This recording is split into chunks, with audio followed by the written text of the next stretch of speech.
Ite were were itaushu, ite were were, ite were were itaushu, ite were were itaya, ochake diba itaushu, cheke cheke itaushu, ite were were itaushu, ite were were. Ite were itaushu, ite were itaya, ochake niba nitaushun, cheke cheke nitaushun, ite were. I love that song. I could have kept dancing. I know. Anyway. So welcome everyone who's tuning in to episode 29 of Ancestral Eyes. And we have a very special guest. I've been looking forward to this interview. I really have. We have an Iyanifa. Her name is Ade. And I'm probably going to just really hack your name, but I'm going to try. It's Iyanifa Oorun O Mocu. Did I say it right? Yes. Thank you. Iyanifa Oorun O Mocu. Exactly. Thank you very much. Nice. And that is our special guest tonight. So I want to welcome everybody. I want to welcome Ade, our guest. Thank you. Thank you, Teresa. I'm very happy to be with you guys. And I'm very glad to be with you guys, an invitation. And well, let's start. Go for it. Like I always said, put my clothes right there outside now to the shine. Okay. Okay. And Jean-Jerome, welcome. Welcome to my co-host. Jean-Jerome, go ahead. You're going to do the bio, as you know. Yeah. Aburua Boy, buenas noches a todos los que nos están escuchando. Este episodio vamos a tratar de hacerlo lo más bilingüe posible, porque sabemos que muchas personas que nos siguen especialmente a ADE, son de habla hispana principalmente. So welcome to everybody tuning in. We're going to try to do this show bilingually. So because we have a lot of followers of ADE who are primarily Spanish speaking. So to honor that and so they can participate and feel included, we're going to try to do it as bilingual as we can. Awesome. Okay. Ashe. So I'm going to read Ade's bio. Yes. So again, welcome. This is episode 29. It's amazing. Episode 29. I'm very happy to have a very good and old friend, Ade. We've known each other for a long time, many moons, and we've seen many things in the community over the decades. So Ade was born in Mexico, Distrito Federal, DF, to a family of Apache Shamans, originally from San Antonio, Texas area, and was exposed to native beliefs from a very early age. Her grandfather on her mom's side was actually Japanese, and her mom was born Apache. She was always had the gift of sight. At an early age, Ade was shown and went through the traditional rites of las Guares Brujas Negras, Black Witches, Skinwalker ceremony. Yes. Then she was initiated as a shamaness within Aztecan indigenous group. At age 16, due to her spiritual gifts and mediumship, she was trained by a powerful medium denoted as a Vaso, which translated means a glass. Later, we'll explain why they use that term. Later, she was exposed to and initiated in Palo Mayombe in California, ultimately becoming a Yaya Nkissi Malongo. She then entered an Afro-Cuban Òrìsà in Ifa, where she was crowned to Ọṣun and became an Olorìsà priestess. Her spiritual development and journey did not stop there, however, eventually seeking out an Ifa lineage from Oyo, Nigeria, and being initiated to the rank of Iyanifa. She has initiated many godchildren to Palo and Òrìsà over the years and has earned the respect of her community in California. She is viewed as a spiritual mentor and has been active in studying and comparing various belief systems. She is also the owner and operator of a Botanica in Ontario, California. So welcome. Bienvenida, Ade. Welcome, Ade. Thank you. Now you're going to say in Spanish? Me? I was just wondering, how did he got all this? How? I don't know. Yeah, I was wondering how did he got all this script. He's good. I don't know. He's amazing. He's pretty good. Now, I just wanted to say, was that Ontario, California? Yes. Yes, Because it's Ontario, California. Yes, Ontario, California. okay. As you know, this is our province, Ontario. So I was going to say, where's this Botanica? Oh, Well, that's Anyway. actually, Ontario, California was founded by a Canadian surveyor and builder developer that actually he came from, he's Canadian, and he named it, he gave the name from Ontario in Canada. Oh, cool. No wonder. Okay. Yeah.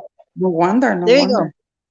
There's our He's good, roots huh? right there. He's very good. Yeah. He's very good. I'm over here only listening to everything. Do I have to say anything after all this? No, You have to answer my questions that day. I'm really looking forward to this. She's got questions for you. Yeah, as I said, I was really looking forward to this interview, and I put that as soon as we put your bio on, because it's not every day that we get to meet a woman that has such spiritual paths being initiated to, which predominantly are very male oriented, but we won't go there just yet. So first of all, I'm going to start right from the beginning, as I always do with all of our guests, and that is to ask how you came upon your path. Okay, what was it that preempted your spiritual path? I think it's hereditary, but I'll let you explain that to us. Well, Pat, I mean, basically, Teresa, the thing is that I was born with it.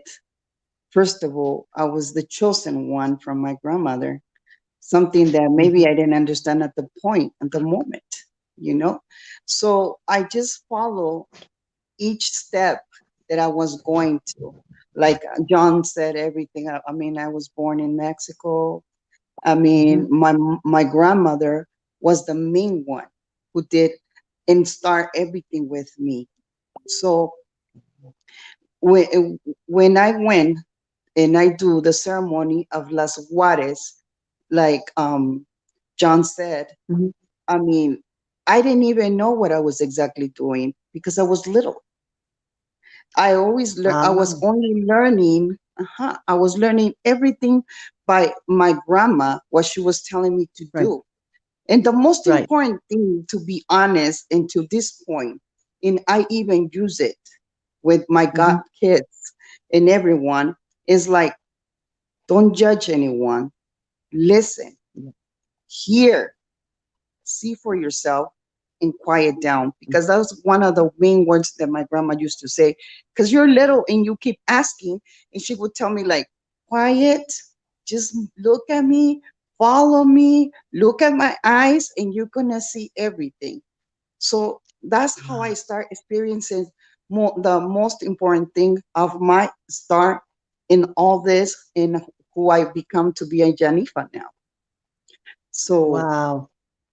That's the main strong thing. woman. You had a strong woman bringing you to your spiritual path, but she saw something in you. I mean, this just doesn't come out of nowhere. This is a natural gift that's yours, and it's hereditary.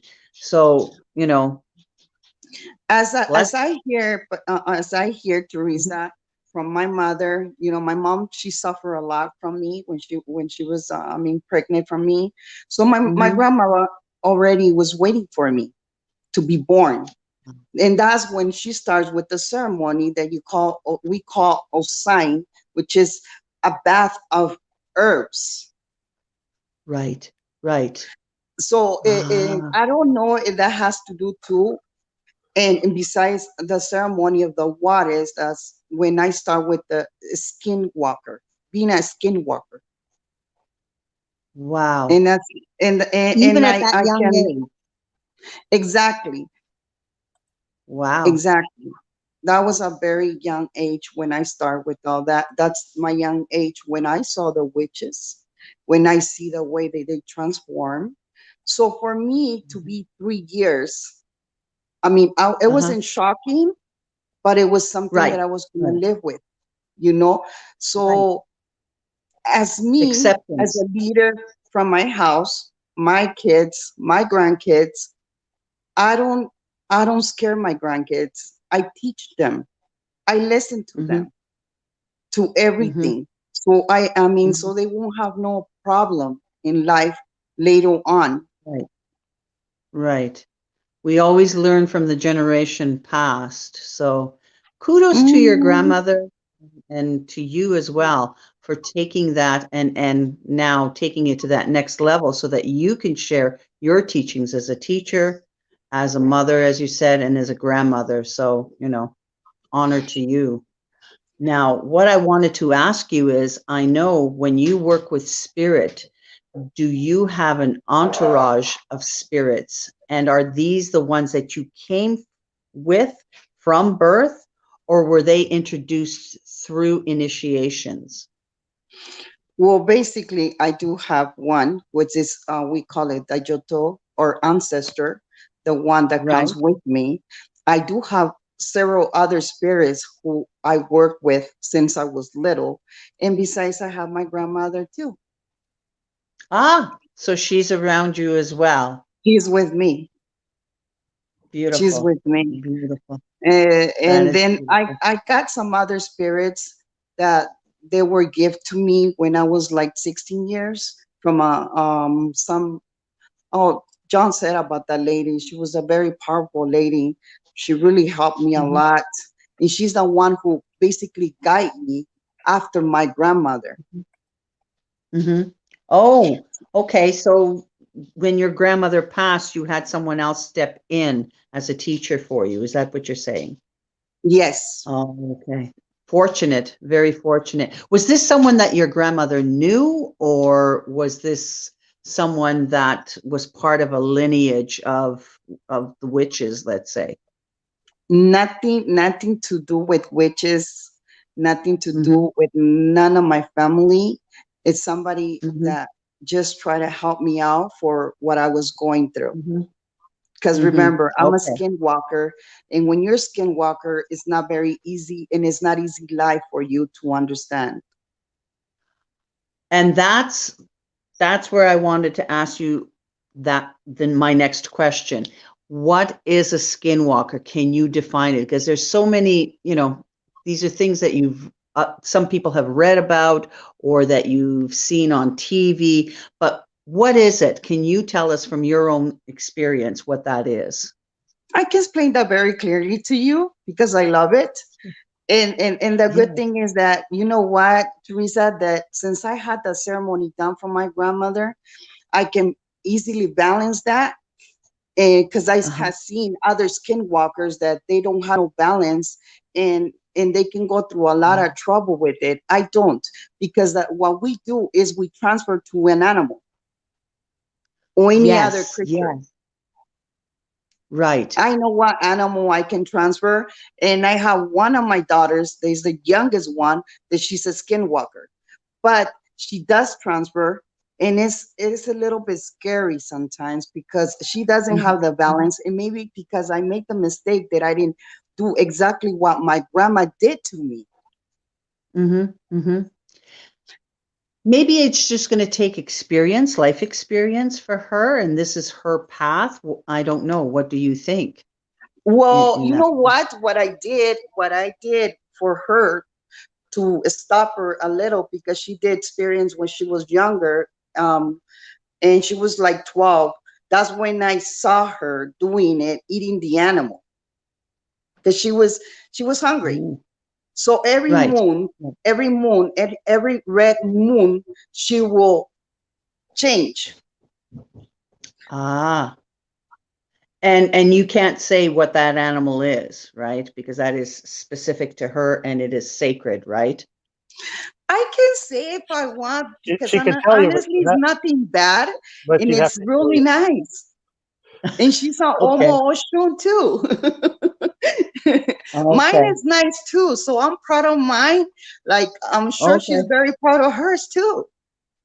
Okay, all right. We'll leave it there. All right, but this is very interesting, very interesting. See, I've not heard that aspect of how a skinwalker is. I had no idea there was that certain kind of connection. by eating. Like I told you, Teresa, it's really interesting. The thing is that I was already getting ready. I mean, because I did saw it too when I was 3 years. Because I used to follow very much my grandfather and my grandmother. I used to even live with them. So my mom used to be even mad at me because I would spend most of my time with my grandparents. I love them. I love my grandparents. That's so sweet, though. Well, see, and they were the ones who took you on your path, right? And here you are, right?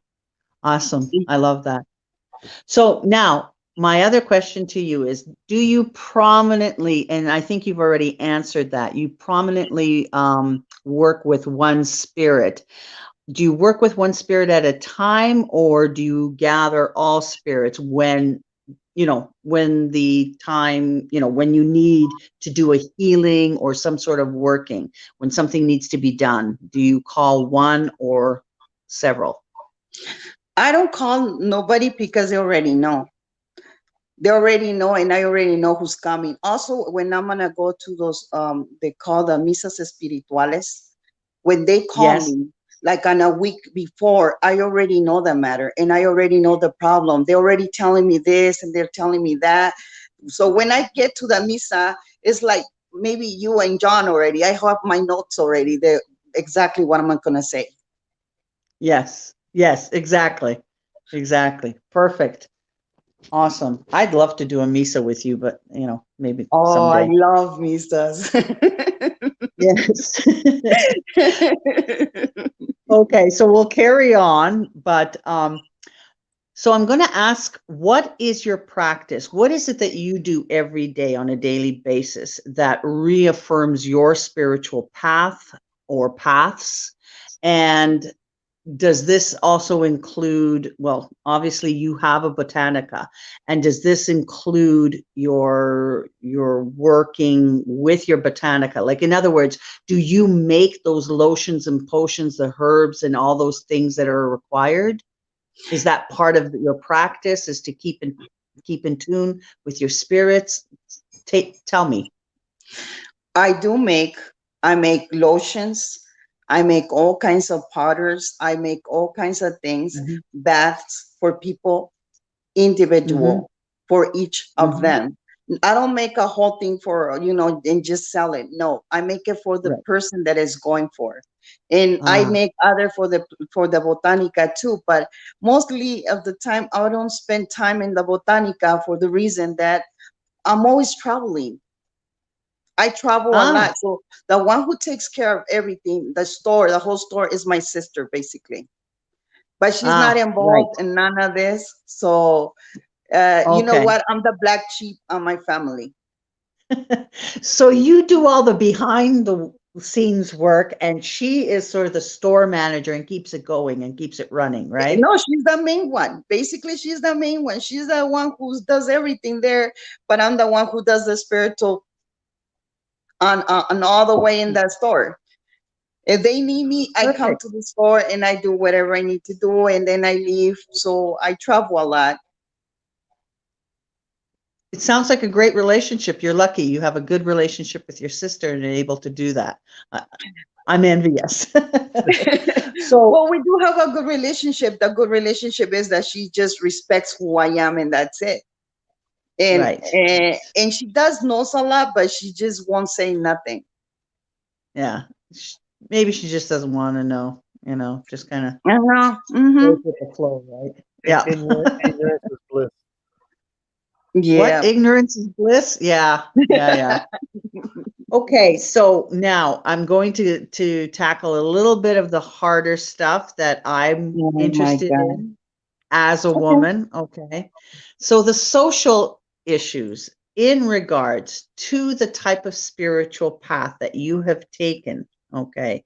And that is from the perspective of a woman in Ifa, a woman in Palo Mayombe, and also as an Apache shaman. So let's start with the African traditional, the Ifa. Can you tell me, what do you feel is the role of women and yourself? I mean, you're a very strong woman, and I think sometimes in a very male dominated spirituality or faith, it's kind of hard to sort of meander as a woman without, breaking rules, or you feel like, there are set boundaries. Have I set it up all right? I love you, John. I love you with all my heart. I hope this does nothing. I'm just kidding. It's okay. We've butted heads on things like this. He knows my take, okay? I mean, well, Teresa, let me tell you something. Okay. When I initiate on the Olorìsà, when I become an Olorìsà, I was only doing card reading and cigars, stuff like that. I could do a lot of readings, and I didn't want to read the Poris. I didn't like the Poris at all. So my godfather, well, I will say he's my tata. I call him godfather for respect. He's Cuban. So he will make me do the reading of the Poris. And I will say, no, you're not going to make me do that. I mean, I always been a little, a black sheep everywhere. Yes. I'm not one with that flag in the front. So I told him no. And then I told him I need my mano de orula, my owokofa. And then he's the one who went and looked for the babalao that he was going to do the ceremony, the star ceremony for myself. So the thing is that he looked and looked, and he ended up getting the tradition one for me. I didn't even know it was a tradition at that point. So when I do the ceremony, and this was in Mexico, or did you have to go to California? Cuba for that? I start in California. Okay. So he was a tradition one. So when I do my ceremony, you know what? It was like a big open eyes for me. I feel so great, and I feel like I was home in a way. So John already knows how I'm going to, because I did feel the ceremony and I want to stay here. Yeah. So since then, you feel a kinship, why would you? Yeah. So since then, my godfather, his name is Ricardo. So he comes from Oyo too. He tells me, my ahijada, if you want me to, I will teach you. But with the women, babalao, because they call them babalaos to the women from the line that I'm coming from. Okay. So the first day I went to study with my godfather and with these other women around me, that there were babalaos. Remember I told you, John? So you know what? Yeah. Teresa, I learned so much. I was reading the queries from 1 to 6, the Oduns, like you won't imagine. I was so surprised, and my godfather was very surprised and proud of me. And he goes, you know what, Ade? Because of my sign, he goes, you're supposed to be a babalao. You need to study hard and start getting ready to be a babalao. And I talked to John about that a long time ago. And obviously he supported you in that. He's always has supported me. I always supported her, but I cautioned her. Yes, truthfully, always. He would tell me. I told her you're in an area, right, where your Afro-Cuban roots, and where in Cuba the Iyanifa and more or less a woman actually practicing as babalao or Iyanifa, Cuba didn't have that tradition. It was not there. Like in the 200 years or so of the tradition, there was no recorded, no history, nothing there for that. And that has led to a major, always constant battle over the years on that subject, which is now even, we'll get to that later, but it's even now even ballooned even further, right? So I cautioned her. I said, if you're at that time, she was already crowned Òrìsà, and I said, within the tradition, there's a lot of power in being an Òrìsà priestess in terms of divination, because it is many Apataki show how either Obatala or Ifa taught the Oshun how to use the cowrie, right? So there's a lot of power in terms of cowrie.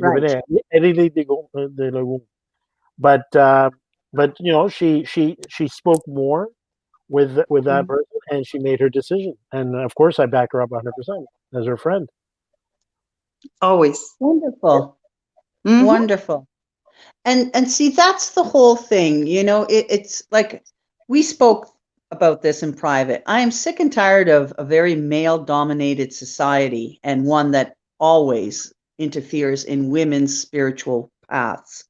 And it takes a very special person to recognize the potential and understand and, you know, really feel the path of what it's like to be a woman in a very male-dominated society and male-dominated spiritual paths. I commend Jean-Jerome, and I'm very, very happy that I have Jean-Jerome as my padrino, because he is very supportive. Okay, and that takes a lot. It really does. So you took to Ifa very naturally. I mean, I feel at home with Ifa myself. Okay, because Ifa helped me. Ifa is. I know that this is where I'm supposed to be. I feel that instinctively. Exactly. But again, I recognize that, you know, it is a very male-dominated faith, and it depends, right? It really depends. To me, I get the impression, I don't know about you, but it seems like Nigeria is more, Africa is more open to having women as Iyanifas than here in North America or in Cuba. Am I right? Yes, completely. Yes. I mean, I also had, you know, Baba OloOsùn, that was one that was teaching me strongly too, for me to become Iyanifa, because he keeps calling me Iyanifa, and I was going for being a Babalao. But, you know, I understand, I respect it. I mean, I am who I am, and nobody's gonna take that away from me. Like OloOsùn told me, and other more things that happened at that time, you know. But, you know, John and I, we were doing, like, trying to help out people too, you know, about the translation of the Yorubas and stuff like that. We did a couple things like that, but they didn't really work, because that's when I noticed that the language would change from every little place from Africa. Remember, John, I told you about that? Yep, yeah. A lot of things would change. So I will write something that will be teaching me how to write it, and then the other one will come and tell me, you're wrong, you don't write it like that. And I was like going crazy, and I go, you know what, I'm staying with OloOsùn. That's it. That's it. Yeah. I'm learning from that one, and that's it. Yeah. It's like having, go ahead. OloOsùn was teaching me strongly on everything about myself, and that's when he knew about who I was and what I was gonna become to be in Nigeria. But I chose not to go over there. Right, John? That's right. Yeah. Ooh. So, you know, by OloOsùn, that I will never leave who I was, and that's it. And in Spanish we call it, no dejas viejo amigo por nuevo amigo. Tú siempre vas a hacer lo que vas a hacer y nada te lo va a quitar. That's exactly what I said to you in English too, but Teresa. Yeah, you don't leave an old friend behind. You are going to be what you're going to be. Nobody can take that away from you. Right. Okay, makes perfect sense. Perfect sense. So then tell me about Palo Mayombe and how that came to be. Is that after you became initiated into Ifa as an Iyanifa? No, or was that before? No, that was way before even I come to Olorìsà. I did that before. Okay. All that. I start all that. And I went directly to the Palero, which is, I call him Godfather, the Tata. And I told him, I want to be a Yaya. And I didn't even know what it was a Yaya. And he started, telling me a lot of things because he's Cuban. So he was saying that I was very unrespectful person, that I didn't even know what it was. I go, you know what? I'm here and I need to do this. So you just ask. Go ahead and ask. And I didn't even know what he has to ask, but I had to do it. And that's it. I went straight for all that. I had never had no doubts at all. Good for you. Good for you. Because you know yourself, right? And the spirits know you. You come complete. So, who's going to tell you can't, right? Exactly. Exactly. Anyway, we won't go there. I mean, I always been a big headache for the ones who loves me, like John, Daniel Barriento, the Bocono. Yes, okay. yes. He's Daniel one of was the our best guest. ones too. He's the one who makes me strong too, especially in my ancestors, to believe more in it, because I was already strong, but I need something else, because people kept saying, and like you said, others around us, they will tell me I'm crazy. I'm not crazy. And Daniel was helping me a lot, thanks to John, because by John bringing some videos to me, and then I started seeing those videos with John, and that's how I learned more about it. That's when I started learning more, and I got stronger. And maybe I'm a very big rebellion for a lot of people, because the way I am, and because I fight for what I believe.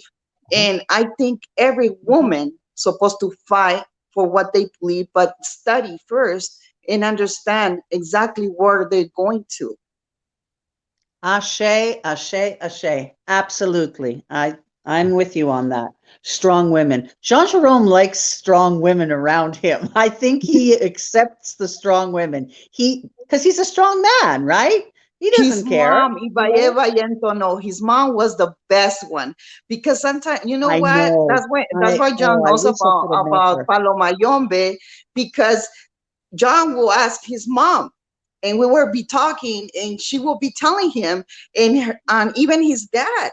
We were right there, I was just listening, everything. He will be telling me, Laura, this and this and this and this and this and that. He will be telling me all that. John has always been like that. And I'm so grateful. I know. I just want to see what Claire can you put up what Claire just said? Never tell a woman you can't. We are stronger than we are given credit for. Absolutely. Thank you, Claire. Yes, we are. Perfect. And I'm just going to leave it at that. I don't need to. We have Iyanifa Ifakemi Ayeshi Awogbo. Iyanifa is a God-given gift and calling, and it is a norm in various places of Africa. It is also mentioned in Ifa corpuses. So any organization going outside of this and excluding, suppressing, or scoffing at women is to fight against Oldumare's design for creation and humanity itself. Ashe. Thank you. Yes. That's absolutely. Iworishe. That's exactly the sign of Iworishe. That's what it talks about. What women were made of. And it was the same for the men. We were made up for the same. No one can do nothing without us, and we cannot do nothing without them either. We're married together. Absolutely. For sure. It's time we stand next to our fellow men in everything. We love him. He's okay. Don't worry about it. He's fine. I know. Look at him.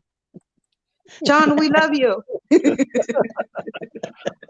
already knows you. He already knows the way I am already. So he already knew, and I'm sure he was getting ready for this. Oh yeah. Anka just said, we love our padrino. Yes, we do. We do. We like to make fun of him. Sometimes we like to poke him. Well, I like to piss him to off be honest, sometimes. Teresa, if I would have been born again, if I would have been having another star, I would love having a padrino like John. Thank you. Absolutely. I know. I consider myself very fortunate. I really do. So anyway, yeah, we should carry on, because otherwise I can scratch his head from here.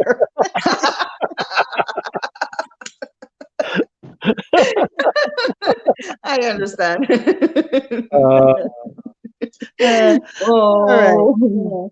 So now I want to talk about being I want to talk about being an Apache shaman. Okay, is that something that you had been introduced to through your grandmother, right? And do you take that name as shaman, Apache shaman, or is there again? I have my name as Apache, which is white feather. My name is White Feather. I am a princess for them. So with my grandmother, I do everything that she used to do when she was alive. I heal with my hands, and I do a lot of work as a spiritual the way they do it. Okay, I so work it with is a lot of plants. recognized. You are recognized as a shaman, as a male shaman would be recognized, right? Honestly, I don't even worry about that, Teresa. Perfect. I don't even worry about whatever. You know why? Because the black witches, the only ones who has all that, they're the women's. I never saw no men in that ceremony at all. The ones that has all the secrets is like we call the Iyamis. The Iyamis won't share what they have, because if men do all this now, if they will have our secret, there will be more than what it is right now. So the Guares from Mexico, Ashe. they don't share nothing with the men. The woman is the strong one in there. Ashe. Thank you. I'm sorry, God. Absolutely. We love you. Absolutely. But it's true, come on, whatever. I'm not going to say it, so we'll carry on. But yeah, whoa, woman power, woohoo, yay. Yes, we are. Yes, we are. We are in Mexico, the witches, the black witches. And I'm sure that in my ceremony, there were more from other places that they were there in my ceremony, but there were only women. There was no men at all. Nice. Absolutely. Because let's face it, that's what they are, right? The Iyami, they're exactly the Yamis. They're the Yamis. And like I said, they're good and they're bad. I don't consider myself a black witch and a bad witch. I don't do that. I mean, I feel like I'm just like my grandmother, that I do always good things. I don't get those chickens. I don't get those, like all those gifts that she used to get for healing people. Because I used to ask my grandmother, why they brought those chickens? Don't ask. Why they brought those things? Don't ask. But it was because it was the way they will pay to her for healing. Yeah. Gunta. Gunta. Oh, that's Jean-Jerome's favorite word. Hey, Anka. It's something we pick on Anka all the time because she always asks questions. Yes. We love you, Anka. Okay. So I'm kind of almost done my questions. All right. Okay. I know it's kind of fairly early because I know Jean-Jerome wants to ask his questions, talk in Spanish. God. I have one more. Go ahead. Go ahead, Teresa. Okay. And there's Anka. Ha, ha, ha. So my last question is with regards to, because I looked at your bio and it said ghost hunting. So do you do paranormal investigations, and in what frame do you do the paranormal investigations? Can you tell me a little bit about that? You know what? I love that. That's my main thing, to be honest. I have fun with that, honestly. I mean, it's for me, it's really, I mean, I'm very strong on that. I go directly to the houses and I do the cleanse. And if I have to talk to the spirits, I talk to the spirits. If the spirits need to talk to the people, they'll talk to the people. Yep. Is that your answer? I love it. Yes. That's what I do.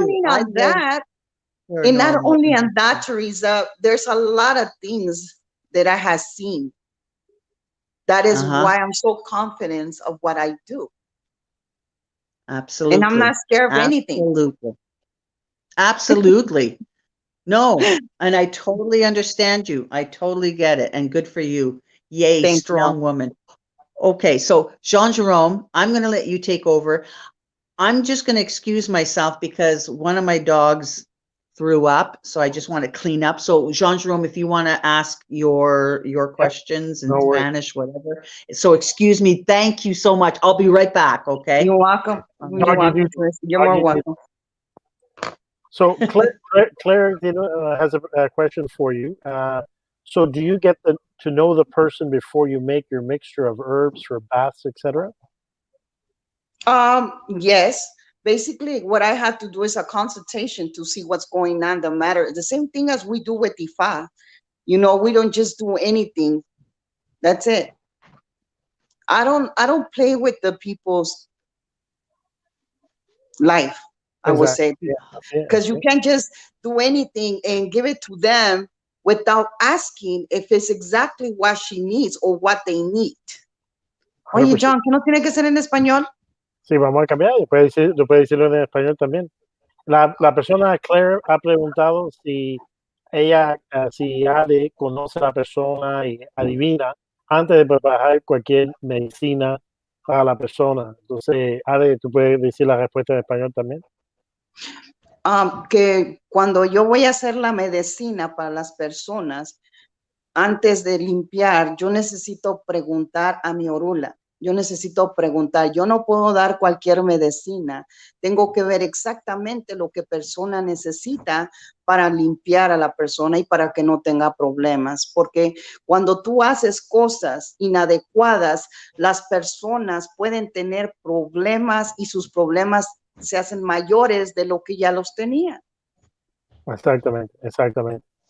Y hay un buen amigo, Gianmarco Salvato, italiano, el señor italiano, un doctor, y es de la estregonaria, la estrella de la magia italiana.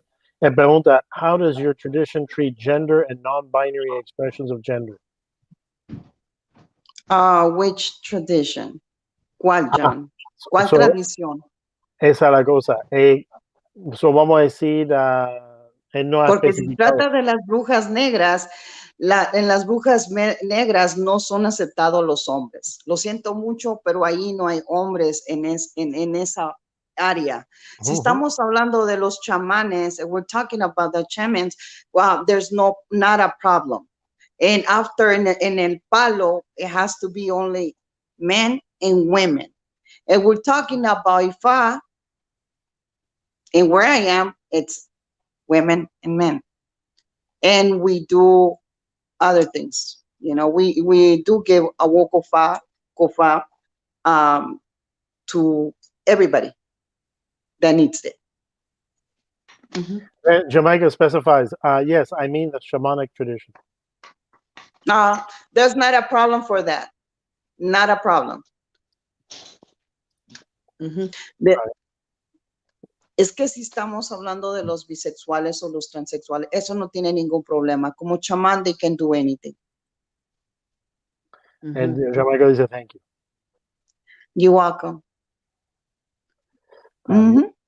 This is more spiritual in that place. There's no men, there's no women on that tradition. O sea, género, gender plays no role. That's not important. Gender identity plays no role. It's just spirit. Exactly. In the same thing like with the Boconos. And that's the way it should be in all traditions. Yeah. Y en los puede decir en español también que en los chamánicos no hay así limitaciones por género o identidad sexual, etcétera. Es simplemente enfocado en la capacidad espiritual y el don espiritual de la persona. Exacto, porque para ellos es importante el nacimiento de esas personas. A ellos primero los miran antes de hacer los chamanes. Exacto. Ellos pasan por un estudio también, John. Exacto. Una investigación. Exacto. Yes, same thing. Exacto. So, voy a hacer la pregunta en inglés y en español. Entonces, en el tránsito voy a decirlo en español y después lo voy a decir en inglés. En el tránsito de pasar de palo a la tierra yoruba, a la cosa de Òrìsà, ¿cuáles fueron las grandes diferencias en práctica, en concepto espiritual, en tradición, que tú te diste cuenta? My question is, in moving or basically going into from Palo, which is Nkissi Bantu Congo, to Olorìsà, which is more Yoruba, what were the main differences in practice, cosmology, and how did you relate to that? And how did you basically get around those differences? ¿Cómo tú pudiste reconciliar esas diferencias entre Palo y el Òrìsà? Because with Ifa, it's way open for me. I'm more open. I cannot be closed. I cannot be closed. And in the Olorìsà, they closed a lot of things. There's a lot of things that I don't want to talk about that I just respected, and that's it. With Ifa, it's open. It's open. And becoming a Dibere, a Yobedi first, a Yobedi teaches me a lot of things that I'm supposed to respect too.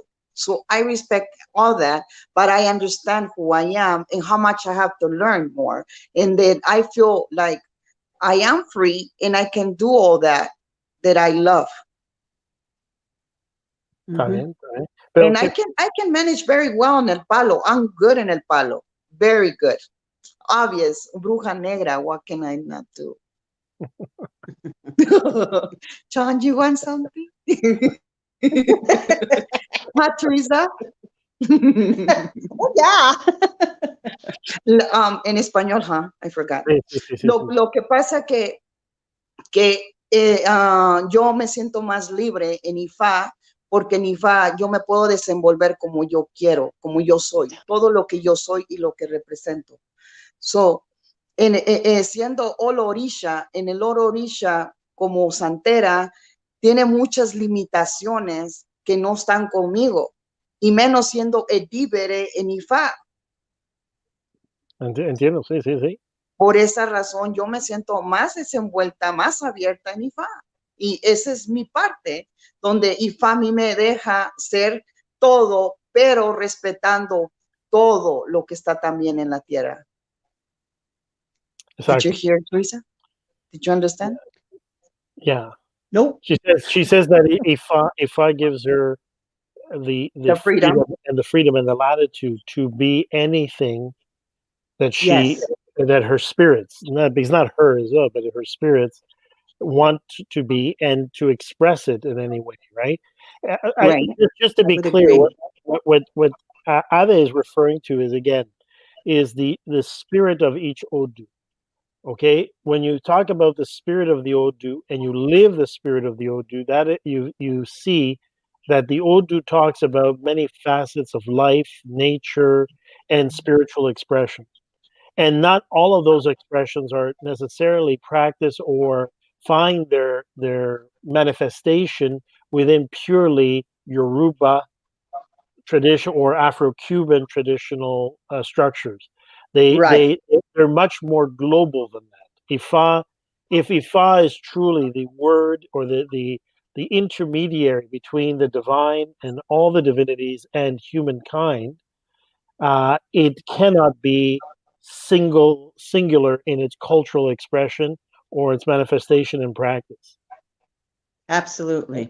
So, para lo que están estudiando o escuchándonos, la diferencia aquí que lo que Ade está expresando es que Ifa en su sentido más puro, en su sentido más espiritual, representa la libertad de la persona basado en sus protecciones espirituales y en su camino terrestre que ha escogido en el cielo, de expresarse por cualquier medio religioso espiritual que sea compatible con ese destino.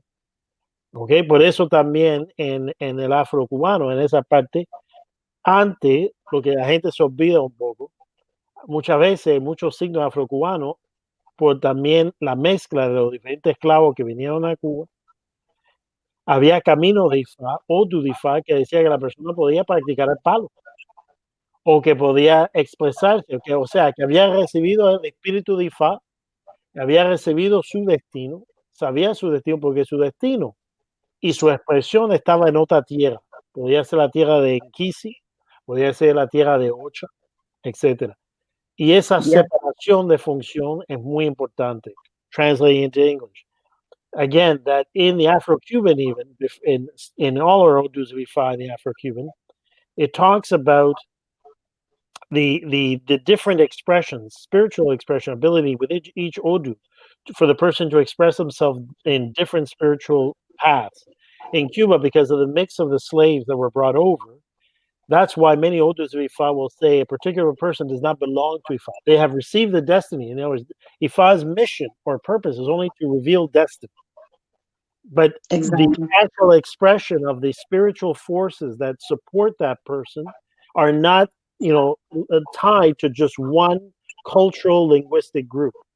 And in Cuban, Afro-Cuban, if we peel away the layers, even Afro-Cuban Ifa is not purely Yoruba. As we've talked to Danielle for many years, Danielle has been a staunch advocate and researcher in that area. We've worked together with him on that. Is comparing linguistically the traces that Ifa is really universal and has in the Ifa practice in Cuba is not just Yoruba, but has strong influences from Fagbasa or Jisa, from a different school of that, and from the Vodun aspect. So that's the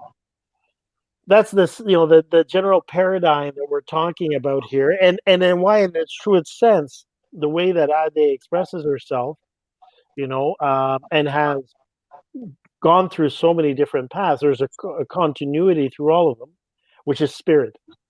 Exactly. Absolutely. One is spirit, and secondly is the connection with the divine feminine, or the divine, what they call the ancestral mothers, las brujas, the witches, the Yami.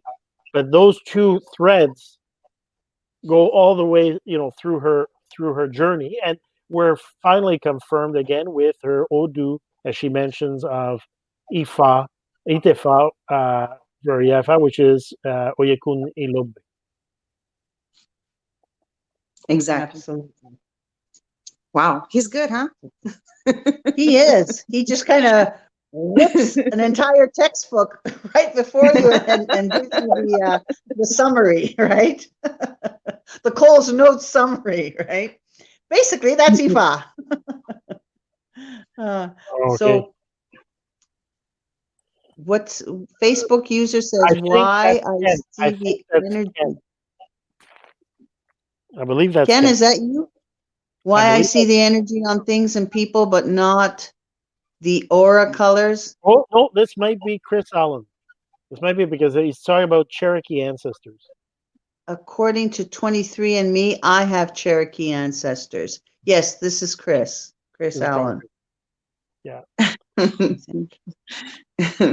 Everybody, for anybody who wants to ask a question or make a comment, please sign your comment, because depending on the security rights or where you're watching the show, otherwise you just come up as Facebook user. And and it's hard to see exactly who it is.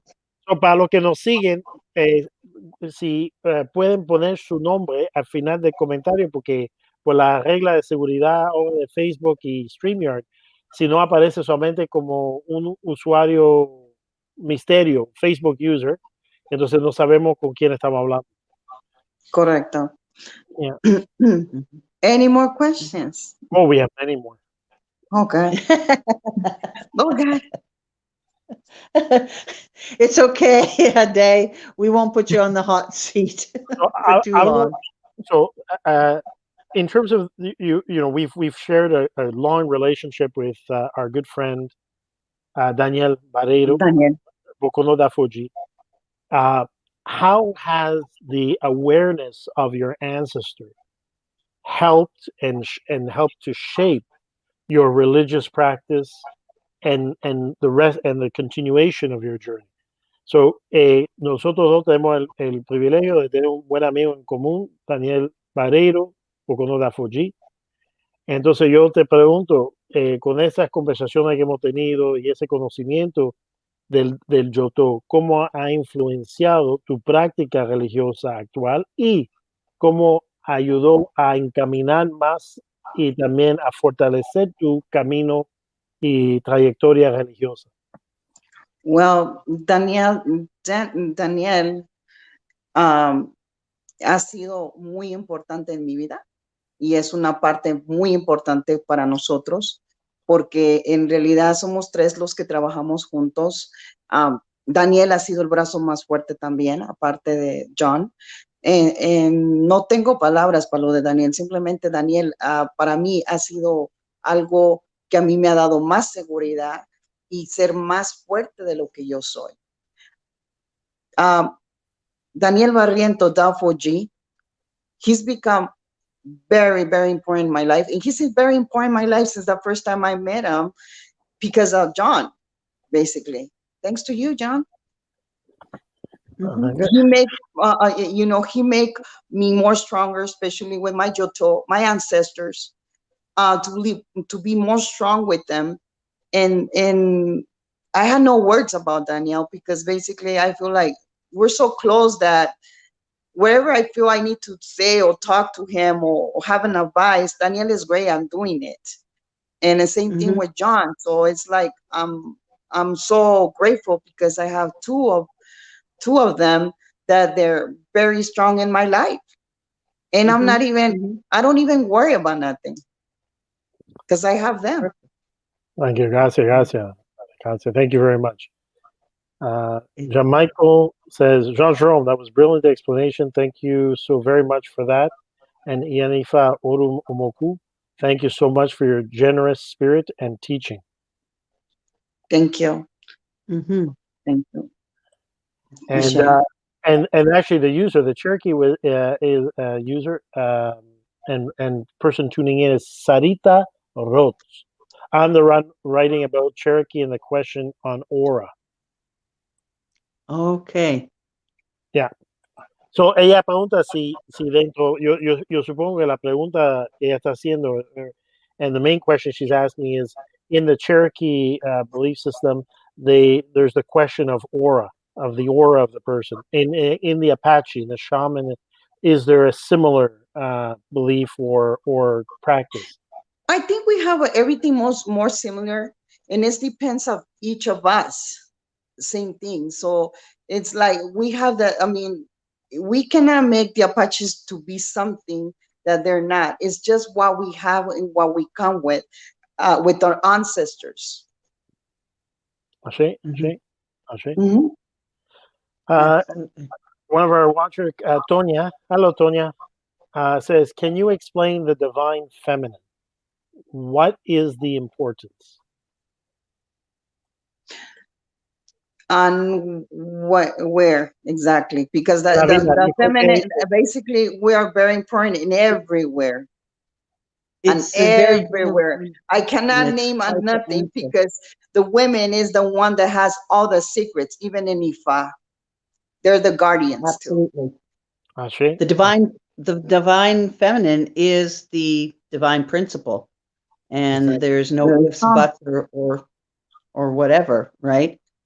Yes. It's as simple as that, right? It's creation, right? I mean, it's so different than how we are brought up in our Christian, Judaism, Muslim, where it's an all male God. Well, we all know that, really, when you're talking about being birthed and bringing things into the world, a lot of this, Teresa, it's on us too, because if we make, I mean, if the men are the way they are, it's because we support them of doing it. Absolutely. Well, it's up to us now to change that and to come forward, especially during these times, as we are now witnessing in the political arena in the United States, where we have, women being subjugated and women, being chosen as long as they obey, right, into a Supreme Court position. But we won't go there. I don't want to get political. Let's ask John if he ever, got the chancla from the queen one. Oh, no. The mother. No, mi mamá nunca utilizó chancleta, pero un buen. There you go. Either you stop or I get you, John. Yeah, absolutely. Absolutely. And that shaped me, right? That shaped me who I am to respect. But she never did it wanting. She always explained why she was doing it. Nice. Right? So that was very important. Como siempre digo, crecemos juntos también. Ese es Daniel que te está diciendo. Te quiero mucho, Daniel. No te soy infiel con Jan, tú sabes. Yo te adoro. Tú eres el único. We play around, Teresa. I mean, what was that question? Who was that, and what did they say? it was Danielle. It was Danielle. That was Danielle? Yeah, we yeah, that was Danielle. Right. Okay. So, and Vianney says, oops, thanks. Sorry, they're very much like family for us. We've had the honor of meeting them. Thank you. Thank you. Yes. And thank you. I'm Sarita Roth, mi reina bella. I love you. That's for you, Ave. Thank you.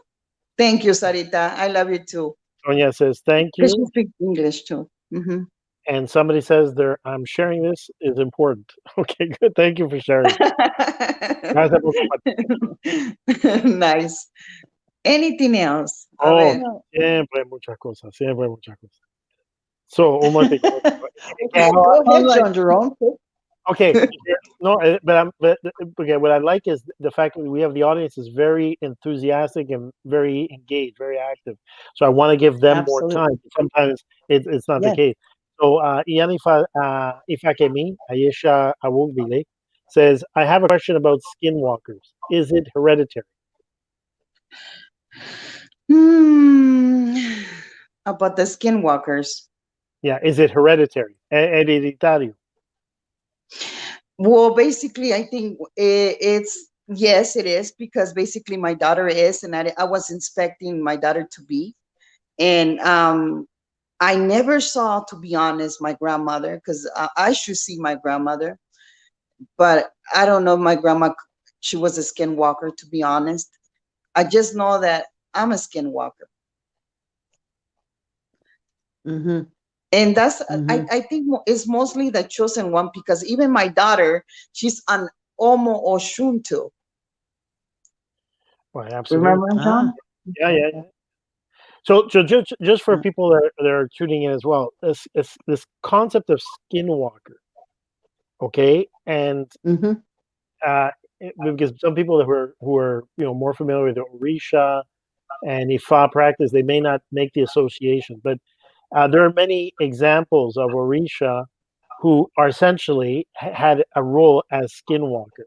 Most of them, and actually all of them that come to mind, are always women. Òṣun, right? Yes. Forming into the vulture, okay, and other birds as their messenger. Oya transforming into the buffalo.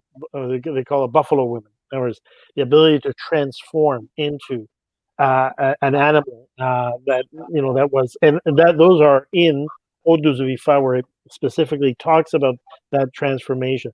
So it's interesting that phenomenon is present and documented within Odus of Ifa, but is also very much in many parts of indigenous belief systems in many of the First Nations in the United States, especially common among the Navajo, Apache. Apache Navajo is part of the Apache family, but very common in that area of the southwest of the U.S., New Mexico, Arizona, Mexico, those far Mexicos, those the Aztecs and all that stuff. Yeah, exactly. I have a question, Jean-Jerome. And what about Yemoya when she is represented as a mermaid? How would she be considered a skinwalker? The transformation of Yemoya is not as documented. Yemoya is often depicted as having a totem animal. Osameya as being and but it's not as prevalent. She is, but not as prevalent as Oya. Yes, like very much so, and Òṣun, yes. And hold on, Beth says those are shapeshifters, spirits that change from, in English, a skinwalker. This is pure from the Navajo tradition. You probably don't want to know one. Well, Some you of do them now. wouldn't say what you are. No, they won't say, because some they're not very nice. But I mean, some were. Well, I feel proud of myself, and I'm sure my daughter too, because that's nothing really bad. And I seen the owls too, the owls and the cats, from Skinwalkers. Mhm. Yeah, the other thing as well, Mhm. we have to understand that in many cases it has been as well by Hollywood. There's been movies that have demonized the same way they demonize some things of Orisha or Mhm. Vodou or everything else, and they put more emphasis on the negative attributes or the negative powers, Mhm. right? Like it seemed to be like an Mhm. antagonist to the shaman, as opposed to being part of the spiritual mysteries of the tribe and everything else, right? Mhm. Mhm. Mhm. I know, because So so many times when I've heard it being said, even these little sort of docudramas on TV, they describe the skinwalkers as something totally evil and should be avoided and are scary, and it's like, that's right. so why are they so prevalent and part of the culture? What is the fear there? Because let me tell you, Teresa, why they can be scary. Because like I said, the black witches, they can be as everything. Whoever wants to be bad, they're gonna be bad. So Hmm. if they're Hmm. skinwalkers and they want to use it for bad, believe me, they don't last much. Their life Hmm. gets short.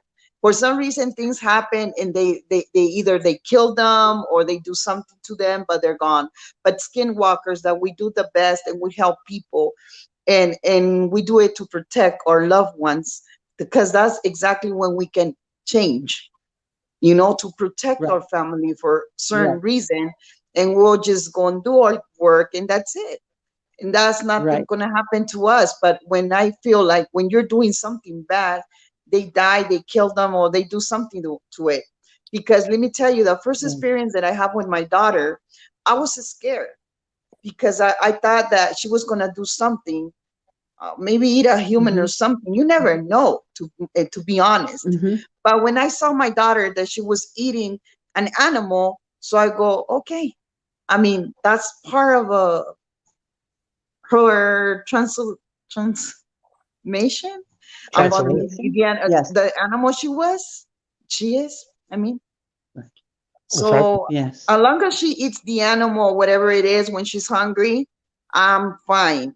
And now I know that she has that balance of knowing what she's doing now. Okay. Absolutely. Okay. Absolutely. Mhm. Yanifa Aisha Orbile says, "Thank you. I ask this because my mother always tells the story of when she was small. She saw her grandparents transformed into an animal. I'm very interested in knowing more about this area. We were not told about it because back in the days, the old people don't talk." Exactly. That's true. Interesting. Hmm. Well, Interesting. Yanifa now you know a skinwalker. So, and again, Hmm. we'll be displaying how people can reach Ade after the show, towards the end of the show, so that I encourage you to extend Ade an invitation and stay in Hmm. touch with her. Again, I've known her for a long time. She's an excellent person and Hmm. an excellent religious practitioner. So uh, Hmm. Sure. you have another good source there. Absolutely. Any side or any And tradition has negative side, just like the two wolves. The one who you feed, that's the one that grows. Yes. absolutely. And then Absolutely. Vianney says Hollywood has helped demonize all spiritual practices that don't conform to the Yep. mainstream religions. True. Yep. You got it, That Vianney. is true. No, It it's helps. true. It doesn't really give the secrets completely or everything, but it helps a No. little so people won't be scared of them. Mhm. Hey, Carmela. Oh, she said, sorry, Yeah, that was me, Carmela. yeah, yeah. This Carmela, one. what was it that you asked? This any Oh, side or any oh, this one. Okay. side of the rules. Exactly. The duality, the dark and the light, right? Right. Right, Absolutely. right, Absolutely. right. Thank you, Yes. Carmela. Yes. No, for sure. So What was I going to say? I'm going to ask a very obvious question. When you become a skinwalker, you were talking about you eat this animal. Is this something that you know intrinsically within you, that this is who you are as the animal? And so do you eat this animal knowing that this is you as a skinwalker? Or does the animal choose you? Do you know what I'm saying? O sea, do you do it under possession? Do you know? Are you conscious of the transformation? Or no, but the who's skinwalker will never know what exactly they're doing. They won't know. They won't know unless if someone tells you, you know, because you're basically in a transmutation that you won't notice anything until you see it on yourself. Like you will see blood in your hands or feathers or anything in your hands, and you know that something happened. And that's because basically, like I said, the moons has to do with it too. I mean, I only know, I mean, the way I find out about my daughter is because I was missing animals in the house, because I had animals for certain things and I had them and I was like, wait a minute, I bought this once and I don't have them. And then I was looking for another ones and I didn't have them. So I will hear this noise in back of my house, but I didn't know what was going on. And let me tell you something. At first I thought it was a big snake or something that was eating the animals. So later on, my daughter comes with the animal and she wants to feed me too. And I was like, oh my God. I mean, that's when I find out. That's when I saw it from my own eyes. So every time that she comes with me to certain places, that there's a mountain, that you can smell the, you know, that Mother Nature, and you can smell the animals, there's a possibility that she's going to transfer. And I get scared because I don't want her to, you know, to transfer, because I mean, if they see her, they might shot her or do something that people might be scared of seeing her. It's nothing bad. It's a very nice animal though. She's beautiful. Right. Well, she's my daughter, you know. So this is, I believe, again. So yeah, Sarita Rhodes. She said, "Is that even real?" Yes, yes. Mermaids. A lot of documentaries are coming out, so I'd be thinking of Oloku. I don't think it's Oloku. And that's why I asked my question, right? Because they exist. Yes, they do. I was with my brother when we saw a mermaid, and he would look at me and he goes, "Are you seeing what I'm saying?" I go, "Yes."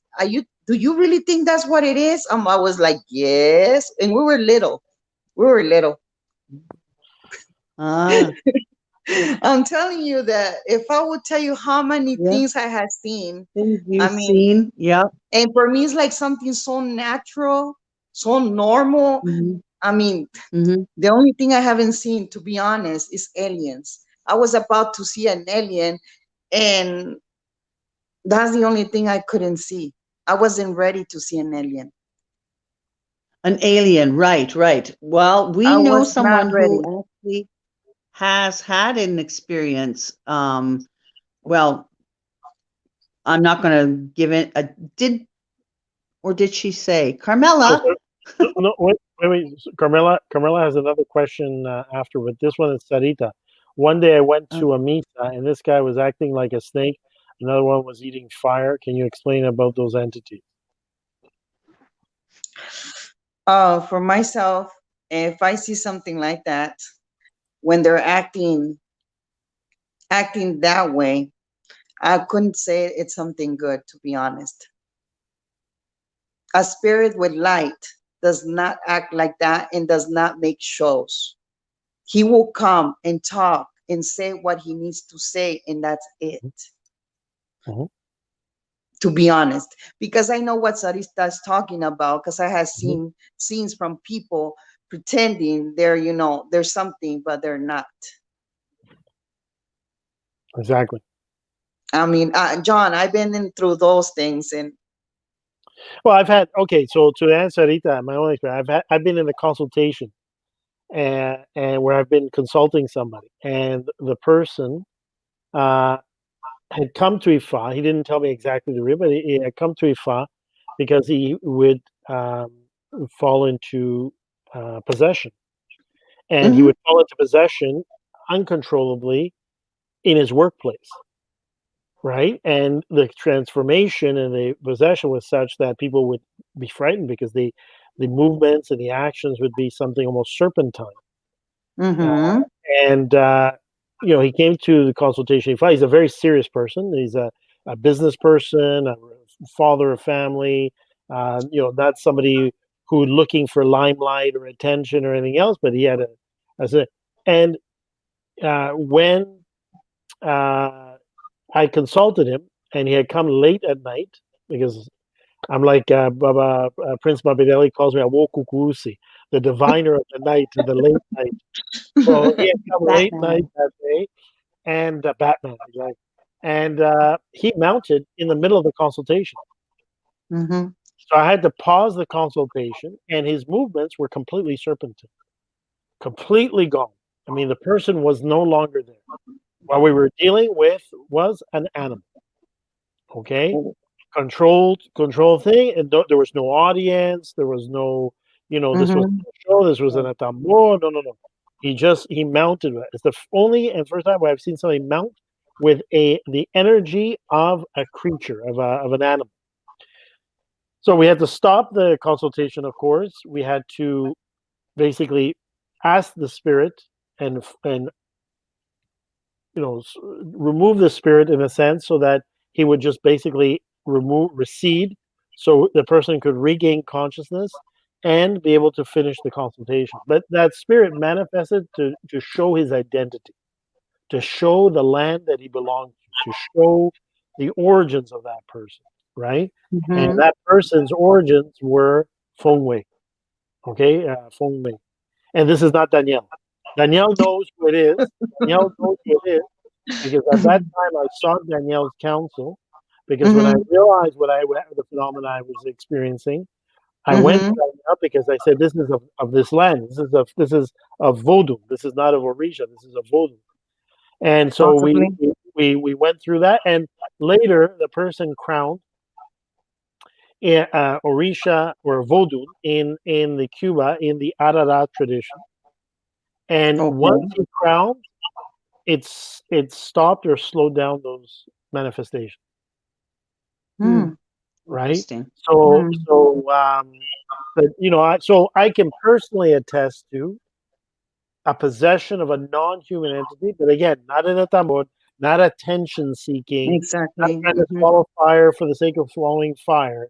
Or do anything, no, but really, like, in possession and all that. And there are many countless examples, also in Haiti, especially in Vodou ceremony, where people will. I know. Right, but and I only had one other person that had that capacity. One other person I know, other than somebody that Danielle knows, but another person that had that. So that manifestation of actually, and to be honest with you, if we weren't in the middle of a consultation, and if he fought presence and we weren't there, who knows what he would have done? If I had a chicken or a mouse nearby, I could have possibly witnessed the guy just swallow a rat like nothing. It sounds more like a skinwalker too. But that's what I'm saying. That sounds like a skinwalker. I mean, everything you said, it sounds just like a skinwalker.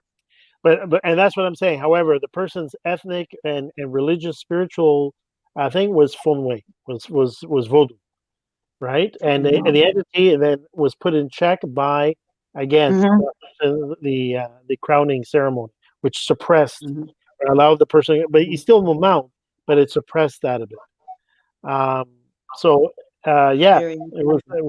So sorry, Carmela. Is this okay? So Carmela has a question. We have a lot of questions building up here. Okay, Carmela. I sometimes wake up with bruises. What can cause this? I know I do travel in my dream state. I often get the feel that I am battling someone or something.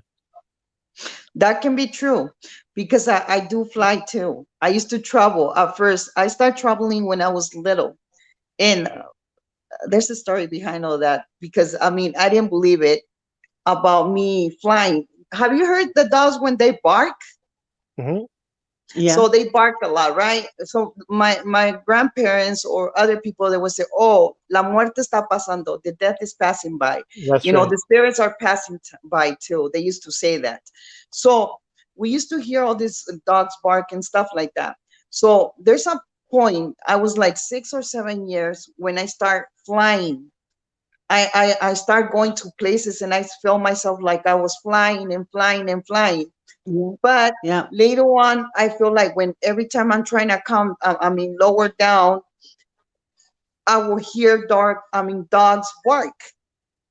So I was thinking of myself the next day, like what I was doing, is this real? Like she's saying right now, because she has bruises and stuff like that. Because you do get bruises, depends whatever you're doing.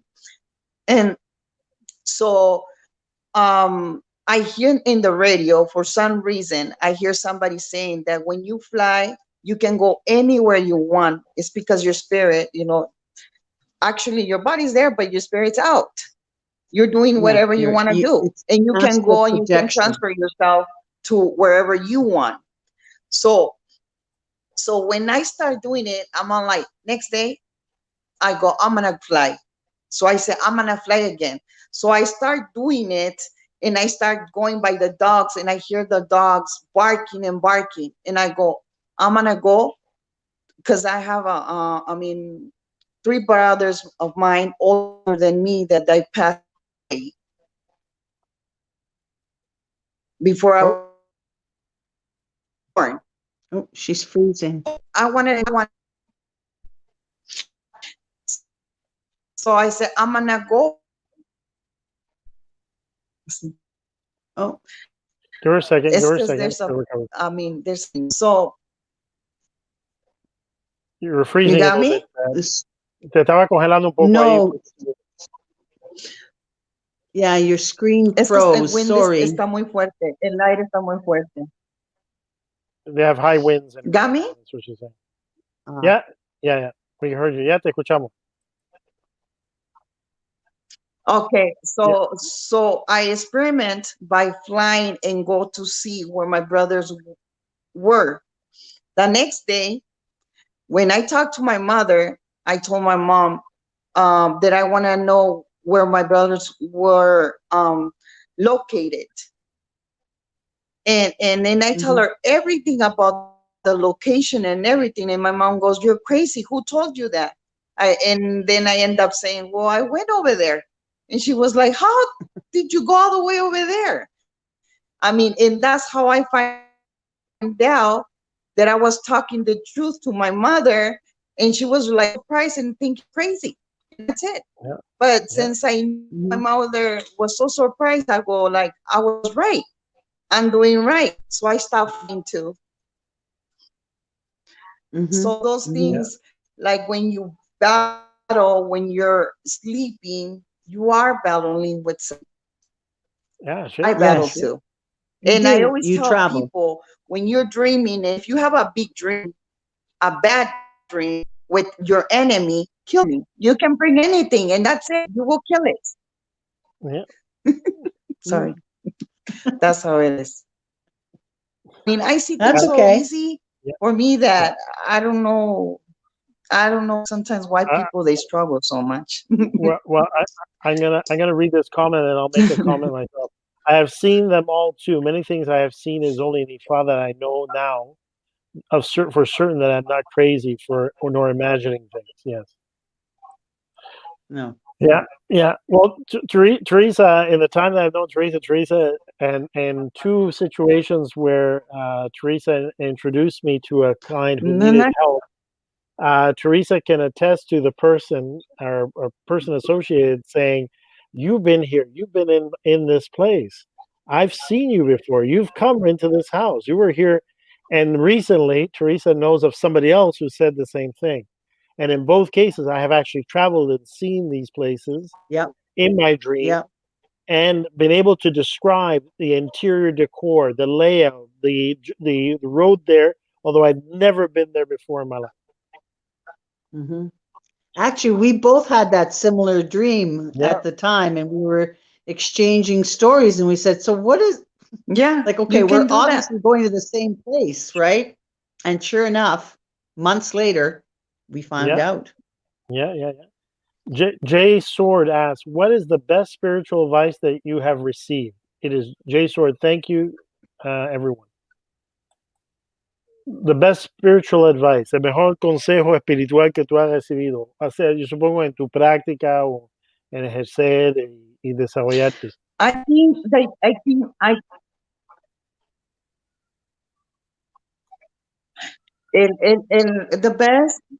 the best I think is when I met that lady when I was 16.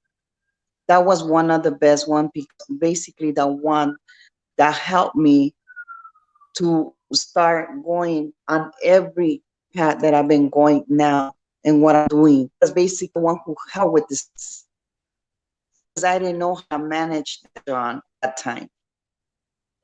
Right. How to spirits too. Ashe. Oh, screen is freezing. Sorry. Yeah, the screen. We're having a little bit of connection problem. I think because of the wind or something at her place right now. Yeah, and Carmela says yes. When the dog howling, we say it's a bad omen. Carmela. Yes. Or when a dog howls in their sleep, like my dog sometimes does that. And then not every I always. Well, it can. It's I think because they can. For me, everything. They can sense. They can sense things. I know my dog, when I sleep and she starts to howl, I wake up and I know she senses things around me and outside of the house, and I know she does. Yeah, and Sarita says, I always go where I was born. Ponce, Barrio, Tiburones. Yeah, they can sense and they can sense. Oh, we're on a time lag here. Sorry. Yeah, let's wait till we get caught up.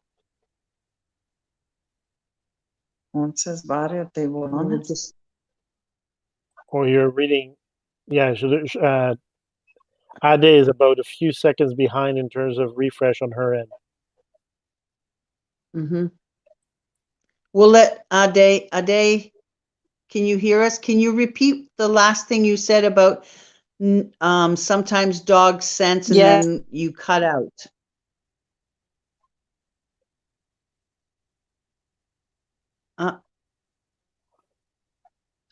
Yeah, because they can see everything. That's what I said. They can see, they can sense. And I mean, I already noticed that because I play with the dogs when I used to fly.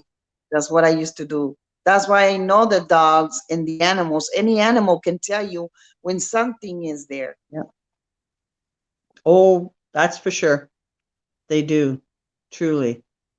So Iyanifa Ipakemi says, "Oh gosh, I'm faint. Can't believe Iyanifa Oorun O Mocu is confirming a lot of things for me. Well.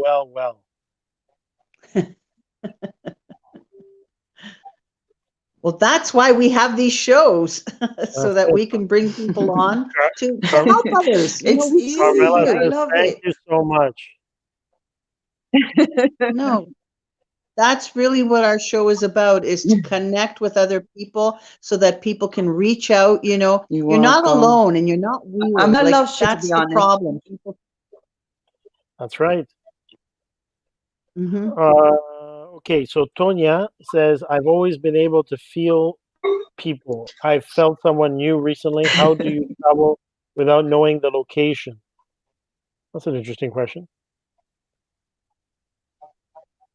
When you say you're able to feel people, in what sense do you feel them?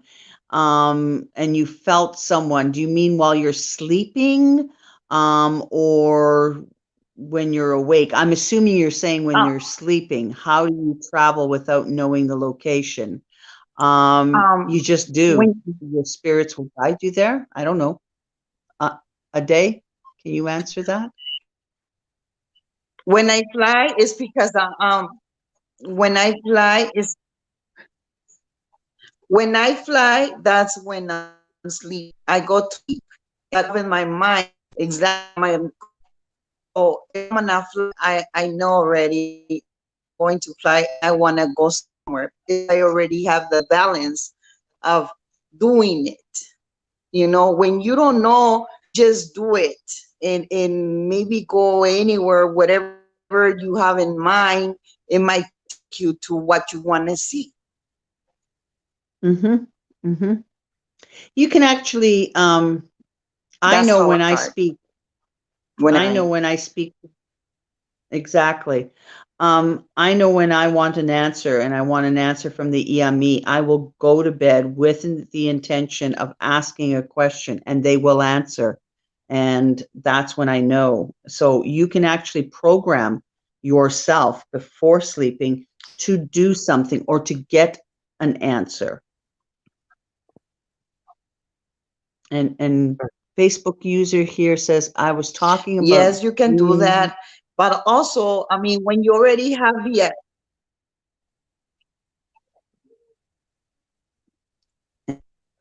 Oh, okay. We're having a lagging situation again. Yeah, I apologize, everybody. I think we were doing quite well, but I think the connection at his locality, maybe because of the storm, is causing a little bit of problem. Ade, yo te voy a recomendar, tú puedes tratar de salir y volver a entrar para ver si la conexión se mejora un poco, porque hay demasiado, se está atrasando demasiado las imágenes.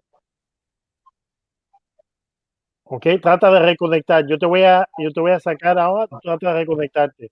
Yes, I can try that. Okay, I'm gonna kick her off for a minute. Okay. And what was that last question by, I think it was Tanya? Sorry, we're getting a lot of questions. This is a record she breaking. Said something about. So Tonya, I believe, saying I was talking about dreaming about. Oh no, sorry, this is somebody else. That's the one. That's the one. That's the one. Well, no, that's a different person. That's not Tonya. No, that's a different. It's the young lady Sarita. That's a different one. Okay. And then Anka says Ashe. And then okay, here we go, Ade. Let's see. Hopefully, we get a better connection. Cántame algo.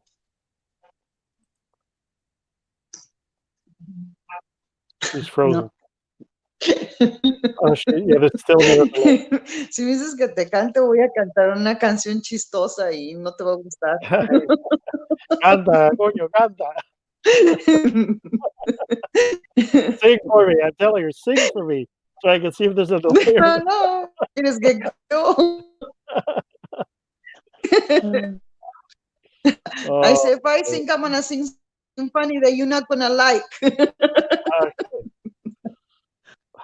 That's okay. So Tonya says their energy. She meant their energy when she feels their energy in the room when she's awake. So not in her dream, but when she's awake and the energy in the room. Okay, so then I'm not understanding the question either. Because now it's in part energy. Because I think it was a crawlery question. I think it was a. Okay, we're talking about when.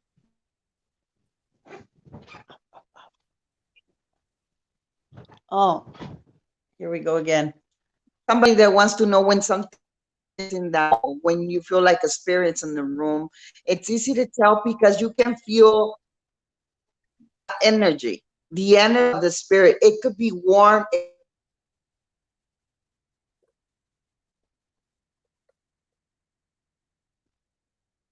Ade, we're losing you. Yeah. Ade, tú tienes. ¿Are we losing? Monday. Ya, ¿tú estás en el mismo lugar donde tú estabas o tú cambiaste de posición? I'm in the same place.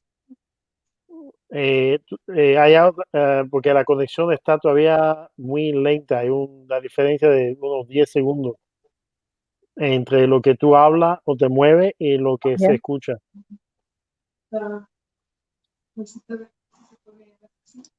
In la cocina, I don't want to cook. Oh, just kidding. She goes, go in the kitchen. You might have better connection. I'll go, I don't want to cook. Okay. Let me go to the kitchen. Okay, try that. Get closer to the router. Okay. Yes. Got me? That could be possibly better. You guys know that since we've been talking, we don't got good energy. It's super big energy there that we can't even talk. All right. That's it. Okay, let's see. All right, a little bit better. Okay, so Anka, my goddaughter as well, says, what is your favorite divination method for yourself? Mine? Yes. I love doing card reading. Because mostly all my customers and people, they love the card reading. And what cards do you use? Oh, I have a lot of my babies. I work with a lot of them. I have like 9 cards, 9 different type of cards. I have the witches and I have other ones. I have a lot. There are like 9 different ones. And depends on the person, I will use or I will choose one. Okay. Okay. Do you use the Spanish cards? Just that's mostly different styles. Yeah, she uses like witch cards or like oracle cards. She uses different type of oracle cards, tarot, like whatever the spirit moves her to use. That I know from Ade from agents. She'll pull out the same tarot card as a oracle card. It's still divine just as well. Perfect. Beth says, yeah, my mother had the gift of flight as well as strong psychic abilities, but I never got that particular gift. She used to do it for fun, but eventually was unable to do it following a medical procedure that affected her head. I know she really felt the loss. I remember you telling me this story, Beth. Yes. And then it can happen, John. You know why? Because the pressure when you're flying, the more, the more up you go, the more high you go, is the more pressure you're putting on your body. That's what happens. The lower you get, I mean, you get to see more, but it's fun when you go higher because you're playing with the wind, you're playing with everything that's there. That's right. That's right. That's what it is. Yeah. And Claire says, I've been places later in life, and I know I've been there before. I can say exactly what is around the corner. I'm glad to know I'm not crazy because family members thought I was. So let me, if I may make a comment here. One of the, again, as we said, and I'll say it in both languages, one of the reasons we do these shows is that everybody we bring to the show are real practitioners, are people that have had years and years of upbringing, training, experience, and have seen a lot. And these phenomena are real, and what we want to make sure that, and more importantly, not just that they're real, but you find the same MO, the same modus operandi, the same characteristics across many different cultures and belief systems. So these are almost laws of nature, right? That's why they say the supernatural is often the most natural. Para los que nos escuchan, todas las personas que traemos al programa son personas que practican su creencia por años, ayudando personas, ayudando a sus comunidades y tienen el don. Y lo bonito que hacemos en este programa es traer personas de diferentes tradiciones, donde el cual se ve muchas de las mismas características de lo natural, o sea, de poderes naturales. Por eso se dice lo sobrenatural es lo más natural. But one key area about being, sanity or insanity, because unfortunately, and we've had this many times before, there are, and that's what one of the things I love about Ifa is impartial. Ifa will tell you when there's mental illness, and Ifa will tell you when the person has a gift. Okay, and also people have within their own religious belief system also a similar ability to filter, and every belief understands that both conditions exist. Sometimes they coexist. Okay, which is true. Algunas veces coexisten las dos condiciones, mi evidencia y también enfermedad mental. No quiere decir que son exclusivas uno de la otra. But at the end of the day, what is a tragedy, why we do these shows, is to let people know that the possibility and the phenomena exist. And quite often, sadly, children are repressed, they're beaten, they are, sometimes sent to psychiatrists and drugged. They are abused. I mean, the list goes on. They're ridiculed, they're shunned. And when in reality they have a gift. And Yes. lo que quiere decir que hacemos este programa porque muchas veces las personas que tienen estos dones, realmente de estos dones, lo diagnostican como el loco, le hacen la vida imposible, le mandan al psiquiatra, le dan droga, etc. The difference is, and why, for those watching, Ifa, that's why I say the empirical method. If a person has dreamt and they've gone somewhere, and this is what Laura Ade alluded to, they will bring truth forth.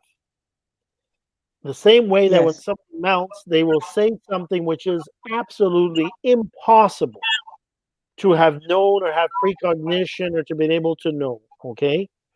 When you see phenomena, when you see something where somebody has the gift and says, look, this has happened like this person looks like this has happened at this time, you were doing this, you can be as skeptical as you want, you can be as afraid as you want, but that's real spirit is there. And what we want to let people know, the same way that sometimes people will come, oh, I've done this, I've seen that, but there's no validity.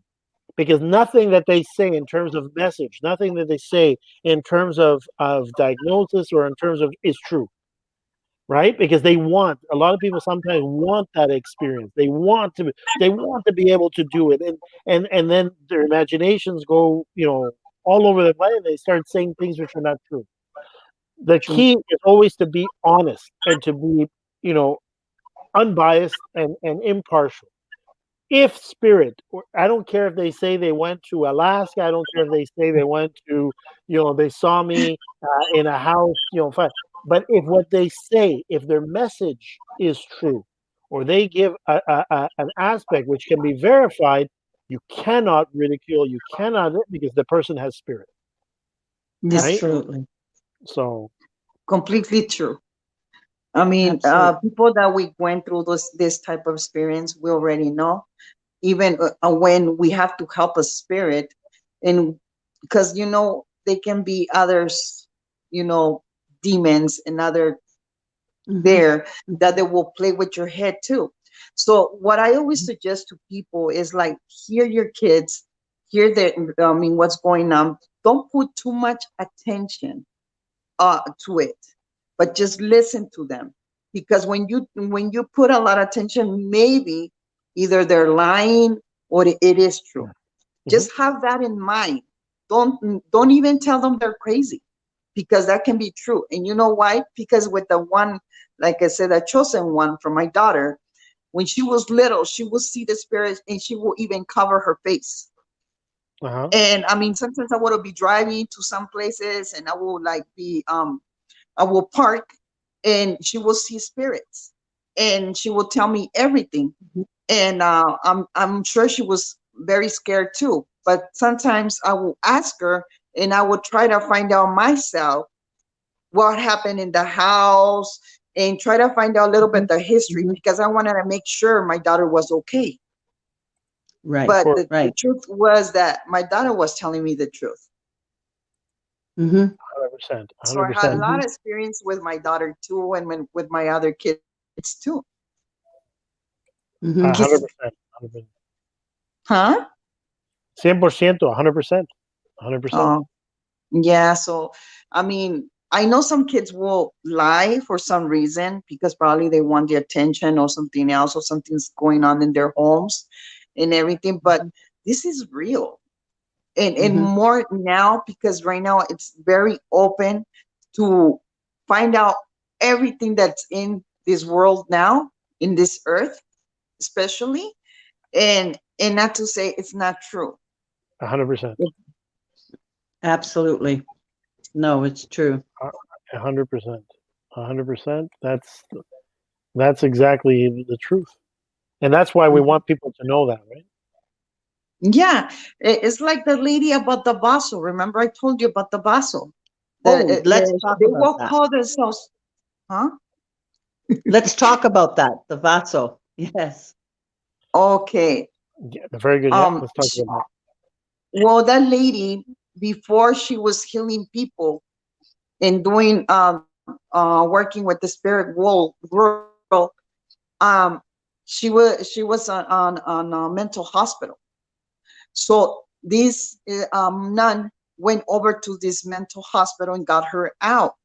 And then she told her, then since that moment and on, she was gonna be helping people, healing people. So that's the lady that started helping me and teach me about the Vaso. So this lady will just sit down on a table, and if there's spirits in the house, every spirit she will get, and she will try to help them out so they can just go back to their own world. I mean, anything. That could be even a flower, a candle, glass of water, or they will just send messages.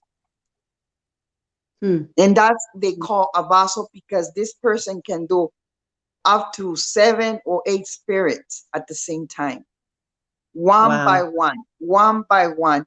And the funny thing is that it's incredible, because my baby sister was playing with one of them. And when my baby sister saw that lady carrying that spirit, passing the spirit, my baby sister went directly to her and sit on her legs and start talking to that spirit, not to the lady, to that spirit, because she could see the spirit.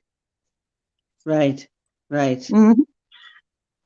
So that's why they call their Vaso, because they can pass spirit by spirit and spirit. It's like if we go to a home and I say there's 3 spirits here, or there's certain spirits here, she will connect to them and try to help them out, to get them out.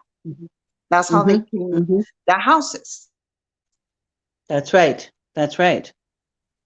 Absolutely. No, I've done a few myself, and it's true. You have to connect. It's always good to go with other people, to get confirmation, and also to help.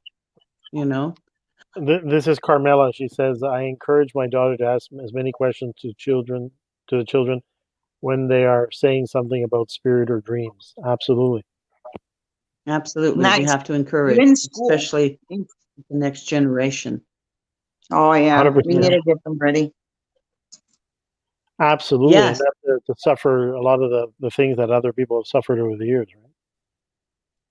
Absolutely. As they're saying, what's that? I'm always putting down the new age, but they have a point. The indigo children, the next generation of children that are gifted, that are coming into this world, and the ones who are already here, they have these huge gifts, and we need to help them to integrate it into their lives, and to say and tell them this is normal.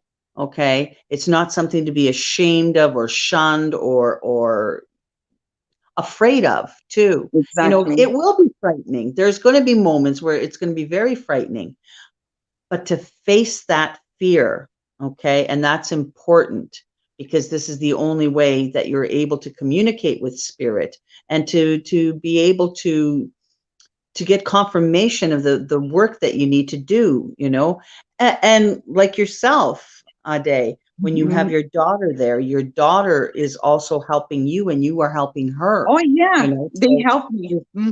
There's that exchange. So I think it's very important that with the next generations coming up, that they need this help, and they need the guidance, and that's what we're here for. Absolutely. Exactly. Yeah. We're not doing what the old age used to do with us. So I think we need to help and try to get all this new generation, in better position of all this, because to understand what's going on, and because what is coming too. And you know, I get frustrated within my own family. I come from a family that are very gifted, and my sister, the dead come to her. They come to her in dreams, and she only talks to me, and yet she won't say that in front of her children. And it's really, you know, to me, it's sad because she doesn't acknowledge that. And yet my nephew is very gifted. My niece is, but I've got a great niece who's gifted. And this is the next generation. And I'm the one who is having these conversations, trying to normalize it, make it normal. And my sister is the one who still of the old generation, like, oh, we don't talk about that, you know, because, you know, people think we're crazy, you know, and it's like, it's time to stop that. We have to get out of the closet with stuff like that. We really, truly do. And the only way we can is by, you know, that's why we did the Ancestral Eyes, is to bridge that gap, to let people know, you know, to study, to share the stories, to share the experiences from different traditions. So people say it's not just one, you know, obscure situation, or that, you know, this is make believe and everything else. And in order to, I remember something Joto from Daniel Abumale said to me one time, and this year he said, it is our responsibility that we would have an opportunity in the next few years to help the ancestors, which are great ancestors that have returned, to be able to express themselves by casting a net of protection and an opportunity for them to express themselves without, you know, following. Because the problem is, when you tell a child, oh, you stop the make believe, stop this, stop that, you inexorably oftentimes drive them to things like drugs, violence, other avenues, because they're not crazy, and they need a form of self-expression and to bring forth message of spirit. So it is our responsibility, as we become, you know, the elders of the traditions and in our respective rights, to protect the young, to protect the innocent, and to help them, you know, to make their journey without the stigma and the repression and the attacks, right? Right. Absolutely. Yes. Absolutely. I'm with you 100%, John.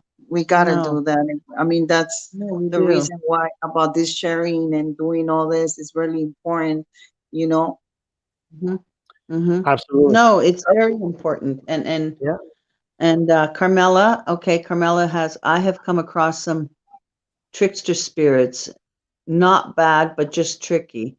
Yes, there's all sorts of spirits, you know, and that's the thing, to interact with spirits. That's part of the guidance, okay, with the next generation, with the new generation, is to be able to, I use the analogy of an usher in a movie theater. Everything is dark, and you, as the elder, is taking that flashlight and showing the path, and you know, taking them to their seat, their rightful seat, so they can sit back and sit there and watch the big screen of spirit. And it's not scary, okay? It's not, you know. Oh, absolutely. And I mean, just from a context of Ifa, in the Afro-Cuban text, the Odu Iretikutan often speaks about not all spirits or Òrìsà come down and speak the truth. True. Right? So when you talk about a trickster spirit, Iretikutan talks about the fact that not all spirit will tell you the truth, right? So you have to be conscious of the fact. You have to know how to navigate. You have to know how to navigate, right? And be able to deal with that and not get, you know, discouraged or disoriented or disillusioned, right? But the phenomenon exists, right? Right. But then that's why we network with other people, you know, so that if you are coming into contact with spirits that you're not familiar with and you're not sure, reach out. That's part of our show, is to reach out. We may not be the ones who have the answer, but we will direct you to someone who does, right? Absolutely. Someone who's been on our show, that we can say, hey, you know what? I think this is right up so-and-so's alley, don't you think? You know, 100%. And sure enough, this is what it's about, networking, you know, and knowing that, you know. Because not, like you said, not all spirits are good. Not all spirits are going to be good. But then what is good? if you're not looking at it as perhaps them being a teacher in a sense.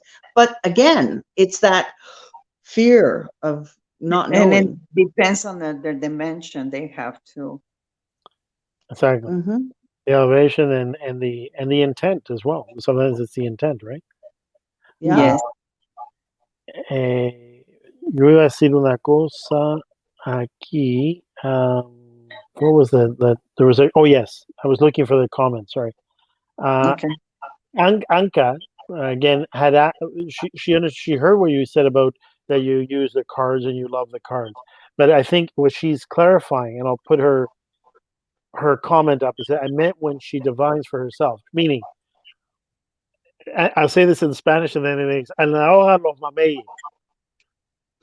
Cuando la cosa realmente se pone dura, ¿con qué tú adivinas? So I said when the cards are down, literally, no figuratively, and you really have to have like 100% surety in your answers. What do you use for divination for yourself in tough situations, serious situations? I'm gonna be honest with that because basically I have my own babalaos around me, and when it's about me, since I already know the answers, I want to get the second advice of exactly what's going on, and they will tell me without telling them. So I will go for whatever Orumila tells me at the moment of that, and that's the way I handle my stuff. Because when I feel like I have to do something, I ask them first of all. And the other way, anyways, I mean, there's a lot of things I can deal, my own self, but when there's something important, I go directly to Orula and I go to one of my babalaos, my main babalaos.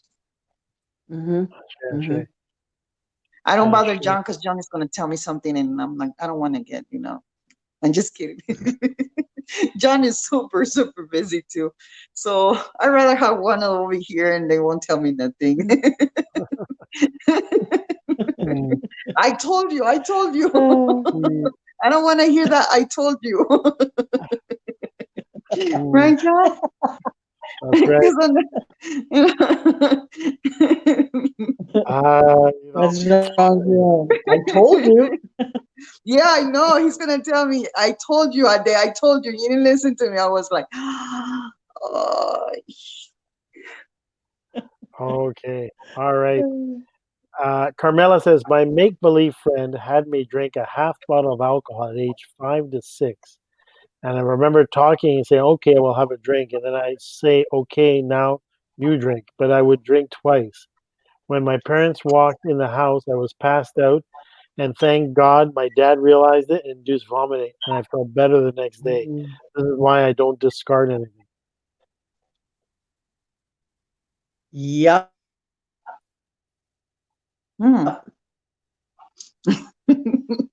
Yeah.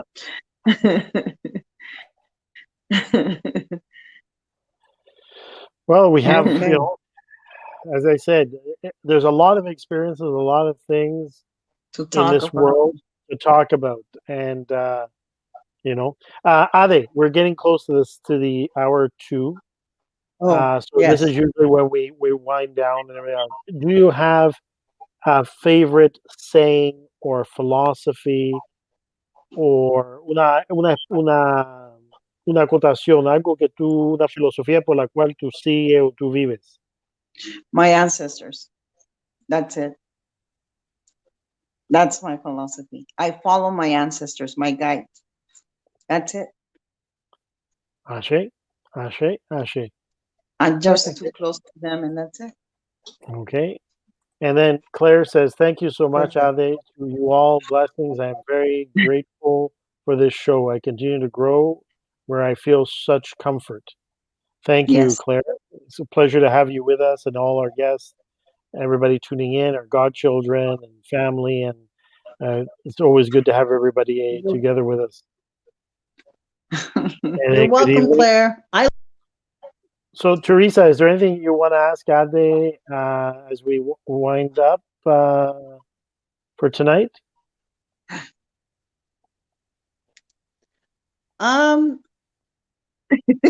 No. If I think of something, I think I will contact Ade personally. I can't think of anything on the spot right now. I think she's pretty well answered everything, and the fascination of skinwalkers and from what I had, interpreted and whatever. But there is something that I think privately, Ade, I wanted to talk to you about. Okay. Okay. So Sure. it's something that I have. Okay. That's right. That I wanted to show you. That's right. Important to keep your babalao in the dark, right?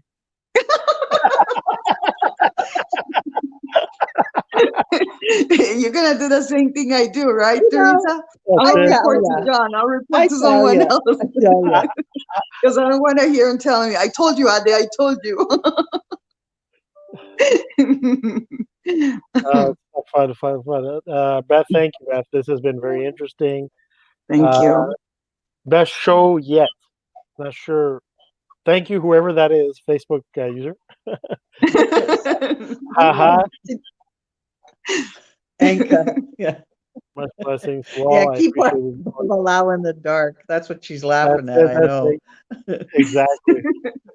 So I would be remiss, as I always, as I thank everybody for tuning in. I would be remiss to not thank our loyal viewers, Titi Laye and Mojo, which have been religiously watching the show for several months now, and and just been tuning us in here. And so, thank you, Beth, for sharing. Vianney says this was one of the best episodes so far. Really? Thanks, Vianney. And Anka says, love Ade so much. Thank you. I do too. I do too.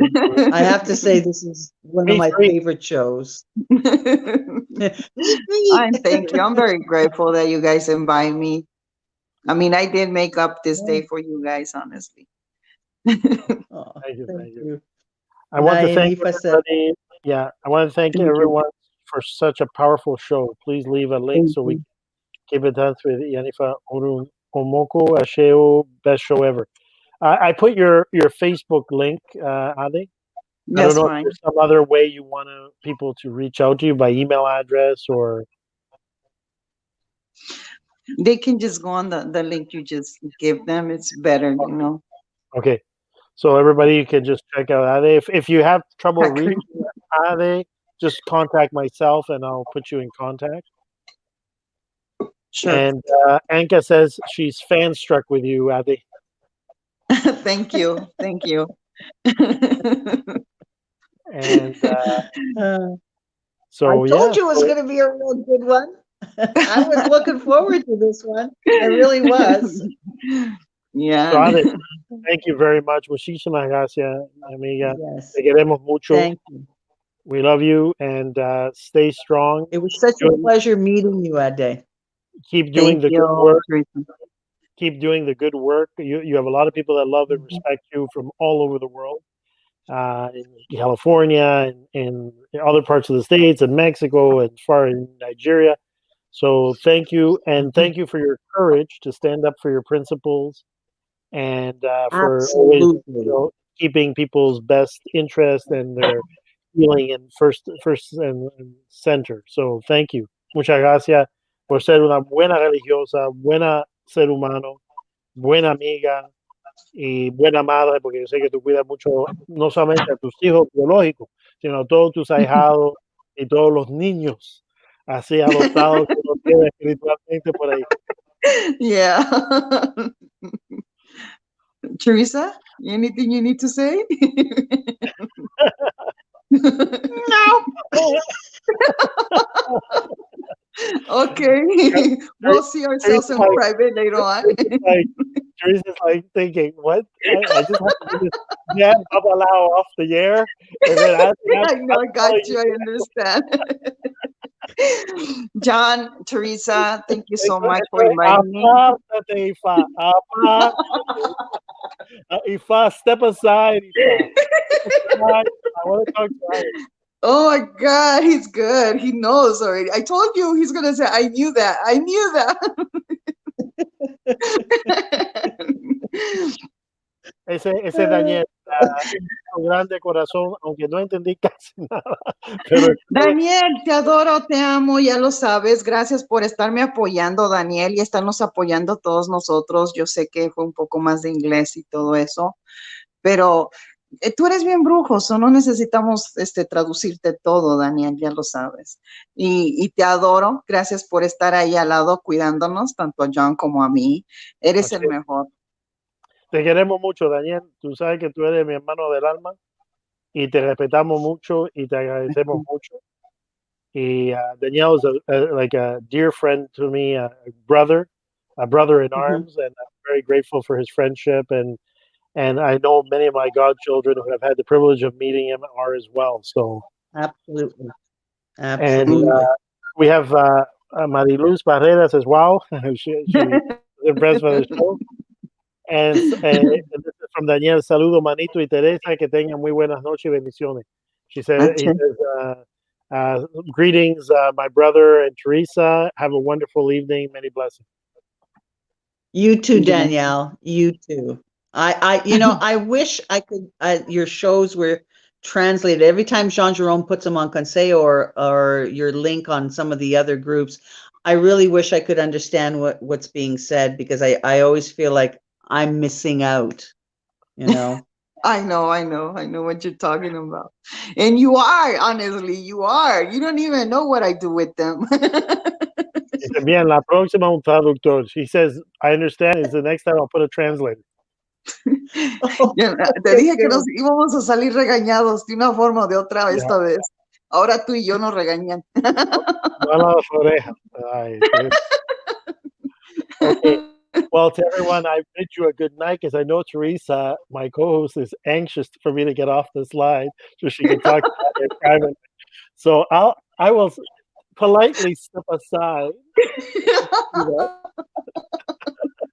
Look at him. Politely. Yeah. He doesn't want to go. He's going to leave something right there. Yes, he is. You know what? Unlike Donald Trump, I know when to step down. So I'm just going to step out. Yeah. Okay. He's the one who has the controls to street card. All right. Teresa, you have to learn Spanish, Teresa. That's I know. Oh my God. Anka, you got to teach me how to speak Spanish. There's your role in my life, Anka. There's no pressure, Anka. See, yes. I guess the internet is bad again. Yeah. Yeah. Yes, and Claire, you're right. Yes. Can you guys hear me? Yeah, we can. We can. Perfectly. Escuchamos perfectamente. Yeah, she's having transmission problems. Can you all hear me? No? We can hear it. See, yes, we can. We can hear you. We can hear you. Oh, she lost. And we just lost her. That could be her battery. That could have been her battery. That's okay. I'm going to have to contact her. Yeah, you're going to have to contact her. Remember, Teresa, I'm squatching you.